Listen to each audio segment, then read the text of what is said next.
Yakutsk is the coldest city on earth. Winter here lasts more than half a year. The winter temperature in Yakutia drops to -60. After a long winter, spring has finally arrived in Yakutia. Now the daytime temperature is already plus, and the snow is melting, forming mud and puddles on the streets. But at night the temperature still drops to -20. While everyone is rejoicing in the first sunny days, there are those who just survived being homeless, and even a month ago they might not have woken up. I often see these people sitting outside of stores begging for alms or rummaging through trash cans, people who have no roof over their heads. And every time I catch myself thinking, what if I just stop and talk? Maybe I can help them in some way. But I've always been afraid to approach. But this time I decided to do it. They were standing outside the shopping center asking passersby for money. I approached them.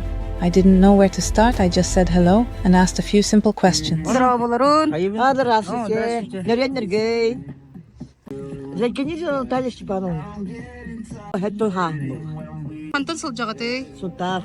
My new acquaintances Natalya and Spiridon turned out to be quite sociable.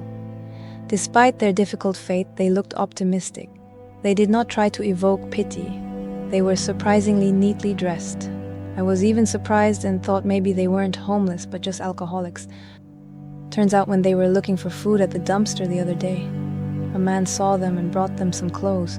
Sometimes one kind move is the real help. Oh, jangan berlari. Terus tengah mudah wak.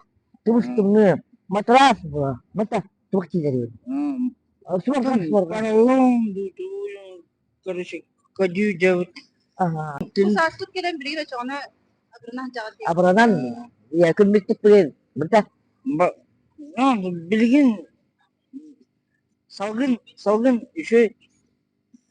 Atın kadar.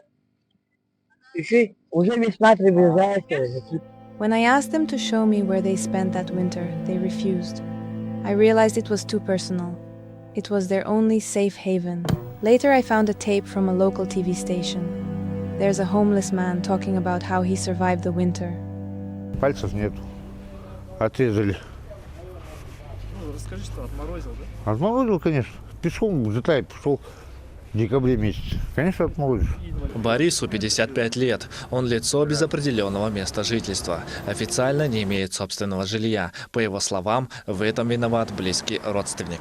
Что сделал дядя? Я не знаю. Я пока был в тюряге, он не знает, что сделал.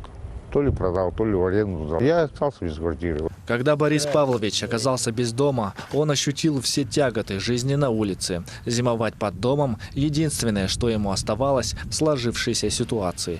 Зимой трубы горячие, за это мне не холодно. Я не замерзаю. Одеяло есть, подушки есть, все есть.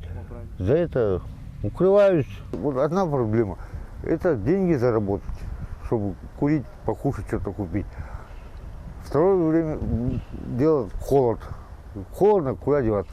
Подъезд все закрыты. А в основном холод, голод. This is what it really looks like. Cold concrete, blankets on the pipes. You don't live here. This is where you survive. I asked how they find food. They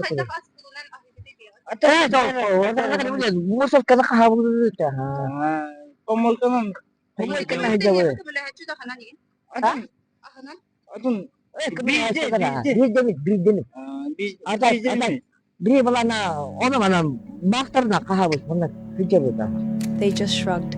They said, it's a matter of luck. Sometimes someone will give. Sometimes they find something in the trash cans. When I heard that, I wanted to help them in some way and suggested we go to a cafe.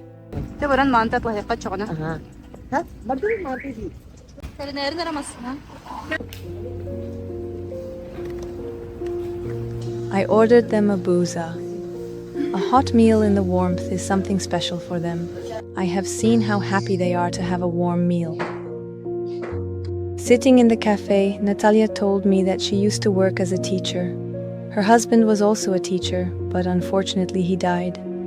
And she couldn't cope with the grief and got drunk. Kini ucutola tayo ng ucutol bu. Ako ni sulaka batayin bu koraka kalamin hat. Bonis olistaka wotitaka hilistaka uzavet ucutola. Miyan da się kor знаешь меня.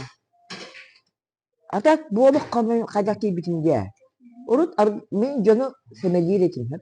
Аргыттарже. Оны бу манны бола алында. Ödüyütte. Hemen ilk kulağımda. Bu. Они прям бэмалани 90-х годах, короче, коммерческая жертва. Ну, люди жемын. Ханга juga аргатылардың я. Оны карагута дейдер. Оны тебе кабын була. And in her voice, I heard a note of regret and acceptance of the situation.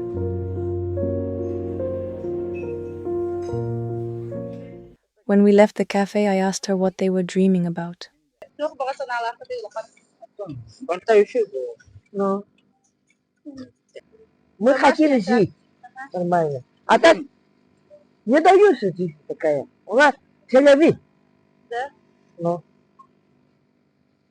Какая жизнь? А то хайдары. Он барара. А так была она. Жолдақ оғыларға хәтті мен оғыларды жолдары бағам. Бұғаны жолды бағарабын. Kim de bulur? Niye jolları bulur? Hatta. Kiye sakata hecekta. Bağda nasıl oğlu. Manu karabulakta bahar, manu olukatinan bahar. Batihinan begini. Jollar bulun oğlu. Öyle tut. Wana. At that moment, I felt very quiet inside. They didn't ask for money or help, just to make things a little better. For everyone. And the most important thing was the belief that everything would be all right.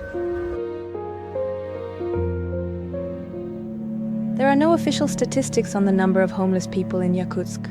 However, according to unofficial data, their number is about 1,000 people. Many homeless people in Yakutsk are people who ended up on the street because of alcoholism, loss of loved ones, or other life tragedies. Some of them have housing or relatives, but for various reasons they prefer to live on the street. For example, Natalya, whom I interviewed, grew up in an orphanage, raised 5 foster children, but after her husband's death, she could not cope with her grief and left home. She says she has 5 grandchildren, but she has chosen this life and avoids contact with her family.